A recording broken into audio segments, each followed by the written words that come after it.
Alright guys, welcome back to the channel, welcome back to another video. I'm just going to be doing a quick end of season player review. Now there's 4 different categories I'm going to vote on. First being best player of the season, and for me there's only 2 people who really come to mind for me.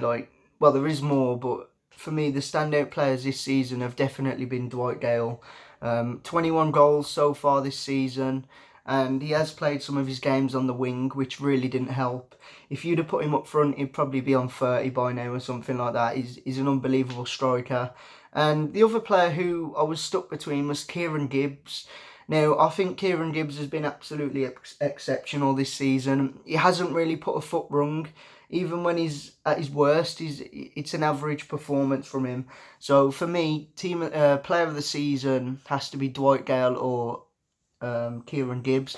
Don't forget to comment your player of the seasons and just vote on these categories what I'm going to be voting on. Now, young player of the season, for me it's between 2, Raheem Harper and Kyle Edwards. For me, I'm going to have to give it to Raheem Harper due to the fact he has played more games. And when he has played, I've been really impressed with him.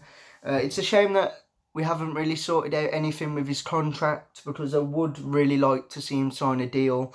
I asked if he was going to sign a contract the other day after the match, and he didn't really respond. So I don't feel he knows what's going on himself, but he's not really going to tell me, is he? I mean, I'm absolutely no one compared to him. He's hardly going to turn around and go, yeah mate, I'm going to sign a contract tomorrow.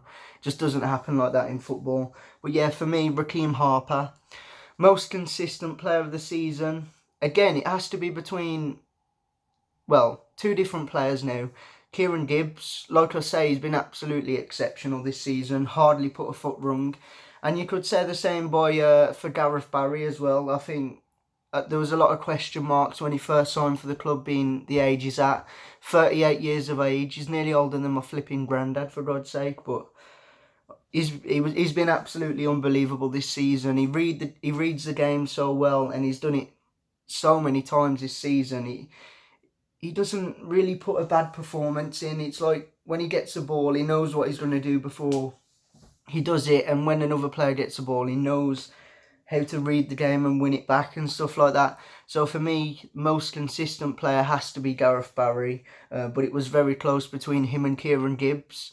The most underperforming player of the season for me, probably Sam Johnston, if in all fairness. I hate to say it because, you know, I've spoke to him a couple of times and he seems like a nice person, but he just really hasn't lived up to the expectations and the hype what Villa fans were giving him. But you could say that Villa fans hype about absolutely everyone. I mean, look at what they're like about Jack Grealish, who's just like an average championship player. Because if you put him in the Premier League, he'd get found out. But that's a different matter. But Johnston, when he was at Villa last season, he was unbelievable. Kept like 25 clean sheets. I mean, you could argue that our defence hasn't really been on point this season, but you know what, I just think that there's a lot he can improve on. His distribution this season's been poor at times. Whether playing out from the back under Darren Moore and Graham Jones hurt his confidence, I don't know, but some of the goals he's let in this season, no keeper should really be allowing them to go in. And like I say, he's just been the most underperforming player for me this season. And guys, don't forget to comment your player of the season, young player of the season, most consistent and most underperforming player of the season. And don't forget to like, comment, subscribe, and I'll see you in the next one.